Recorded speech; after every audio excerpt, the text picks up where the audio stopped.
আমাদের মুআল্লিম ভাইয়েরা আপনারা কিন্তু মারাত্মকভাবে এই ভুলটা অনেক সময় করে থাকেন। আল্লাহর মেহমানদের সাথে এই প্রতারণা কখনো করবেন না। সামান্য কিছু টাকার জন্য আপনি একজনের হজ নষ্ট করে দিবেন বা দেখা যাচ্ছে আপনি তার কুরবানি নামক একটা চমৎকার একটা বিধানকে আপনি টাকাটা আপনি আপনার নিজের পকেটে রেখে দিয়ে কুরবানি করবেন না।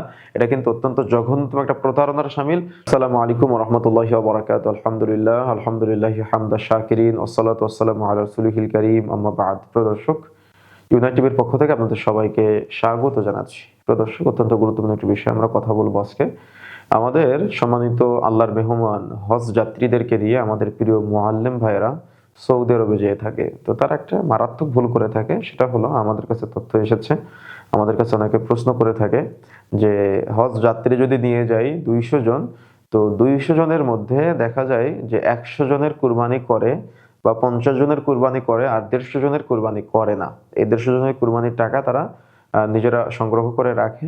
তো এখন ওই 150 জনের কুরবানি হবে কিনা? বিষয়টা হলো যে তারা যদি প্রতারণা করে তাহলে আল্লাহর কাছে তারা জবাব দিবে। আর যারা হজ সম্পাদন করতে যাচ্ছে, জমহুর উলামায়ে কেরামের মাসআলা অনুযায়ী যে মুআল্লিমকে যেহেতু অনুসরণ করতে হচ্ছে, তিনি যেটা বলতেছে সেটা বিশ্বাস করতে হয়, সবকিছু নিখুঁতভাবে দেখার কোনো অপশন নাই। তো যদি অপশন থাকে তাহলে অবশ্যই আপনারটা আপনি খোঁজ নিবেন। আর যদি অপশন না থাকে তাহলে মুআল্লিম যেটা বলবে সেটা আপনি বিশ্বাস স্থাপন করতে পারেন, আপনার হজ হয়ে যাবে ইনশাআল্লাহ। তবে যদি আপনি কখনো জানতে পারেন যে তিনি কুরবানি করে নাই, টাকাটা মেরে দিয়েছে, তাহলে আপনি দম দিবেন, তা না হলে আপনার হজটা বাতিল হয়ে যেতে পারে। সুতরাং বিষয়টা অনেক সেনসিটিভ। আমাদের মুআল্লিম ভাইয়েরা আপনারা কিন্তু মারাত্মকভাবে এই ভুলটা অনেক সময় করে থাকেন। আল্লাহর মেহমানদের সাথে এই প্রতারণা কখনো করবেন না। সামান্য কিছু টাকার জন্য আপনি একজনের হজ নষ্ট করে দিবেন বা দেখা যাচ্ছে আপনি তার কুরবানি নামক একটা চমৎকার একটা বিধানকে আপনি টাকাটা আপনি আপনার নিজের পকেটে রেখে দিয়ে কুরবানি করবেন না।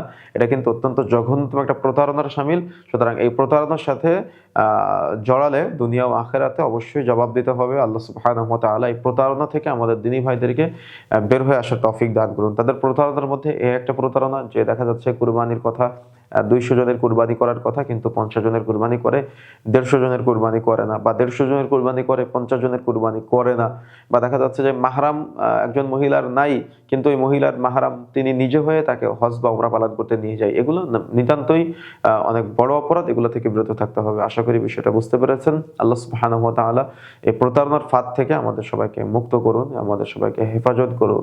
জাযাকুমুল্লাহ খাইর। আসসালামু আলাইকুম ওয়া রাহমাতুল্লাহি ওয়া বারাকাতুহু।